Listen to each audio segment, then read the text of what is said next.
Section 3. Concerning the inhabitants of Flatland.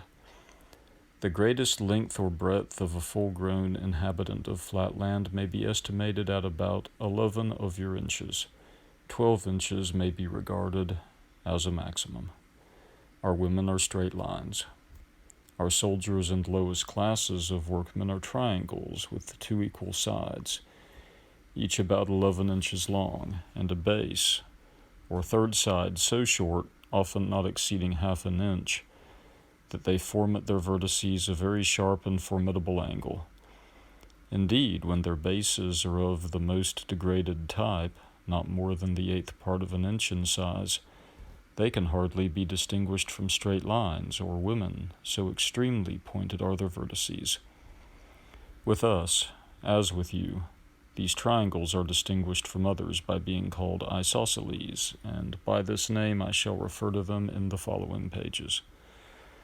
Our middle class consists of equilateral or equal-sided triangles. Our professional men and gentlemen are squares, to which class I myself belong, and five-sided figures or pentagons. Next above these come the nobility, of whom there are several degrees, beginning at six-sided figures or hexagons, and from thence rising in the number of their sides till they receive the honorable title of polygonal, or many-sided. Finally, when the number of the sides becomes so numerous and the sides themselves so small that the figure cannot be distinguished from a circle, he is included in the circular or priestly order, and this is the highest class of all.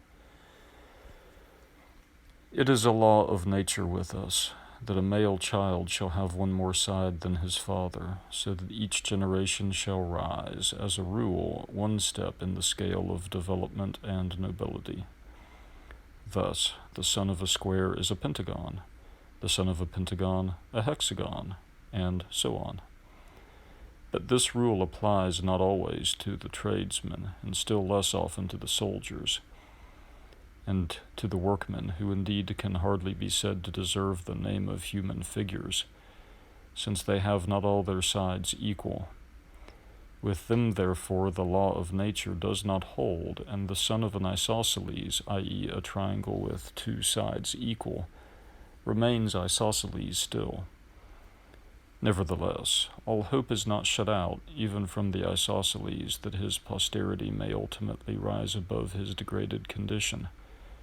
For after a long series of military successes, or diligent and skillful labors, it is generally found that the more intelligent among the artisan and soldier classes manifest a slight increase of their third side or base, and a shrinkage of the other two sides. Intermarriages, arranged by the priests between the sons and daughters of these more intellectual members of the lower classes, generally result in an offspring approximating still more to the type of the equal-sided triangle. Rarely, in proportion to the vast numbers of isosceles births, is a genuine and certifiable equal-sided triangle produced from isosceles parents. Note, what need of a certificate, a Spaceland critic may ask? Is not the procreation of a square son a certificate from nature herself proving the equal-sidedness of the father? I reply that no lady of any position will marry an uncertified triangle. Square offspring has sometimes resulted from a slightly irregular triangle, but in almost every such case the irregularity of the first generation is visited on the third, which either fails to attain the pentagonal rank or relapses to the triangular. Such a birth requires, as its antecedents, not only a series of carefully arranged intermarriages, but also a long, continued exercise of frugality and self-control on the part of the would-be ancestors of the coming equilateral, and a patient, systematic, and continuous development of the isosceles intellect through many generations. The birth of a true equilateral triangle from isosceles parents is the subject of rejoicing in our country for many furlongs around.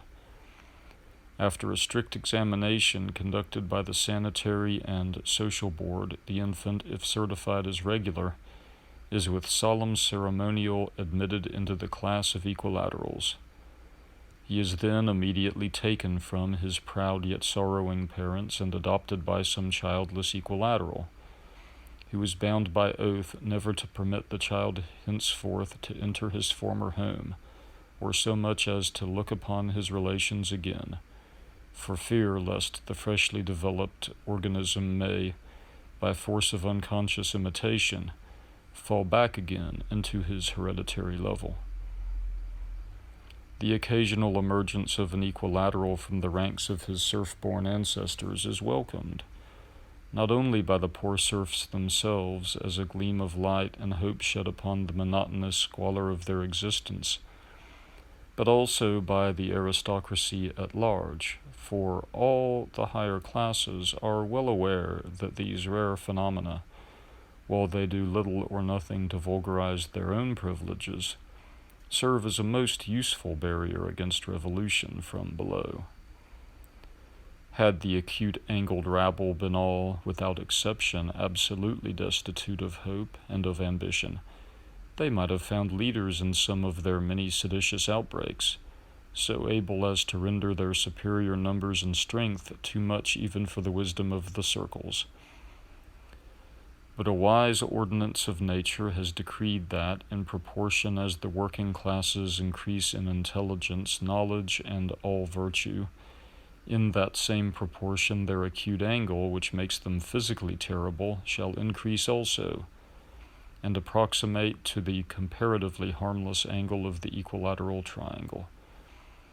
Thus, in the most brutal and formidable of the soldier class, creatures almost on level with women in their lack of intelligence, it is found that, as they wax in the mental ability necessary to employ their tremendous penetrating power to advantage, so do they wane in the power of penetration itself.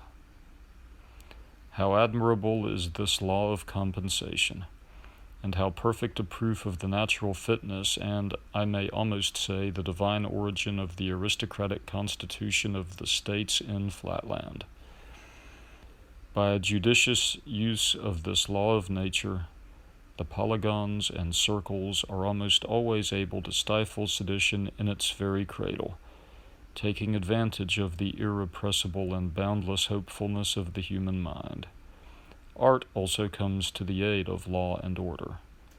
It is generally found possible, by a little artificial compression or expansion on the part of the state physicians, to make some of the more intelligent leaders of a rebellion perfectly regular, and to admit them at once into the privileged classes, a much larger number who are still below the standard, allured by the prospect of being ultimately ennobled, are induced to enter the state hospital, where they are kept in honorable confinement for life. One or two alone of the more obstinate, foolish, and hopelessly irregular are led to execution.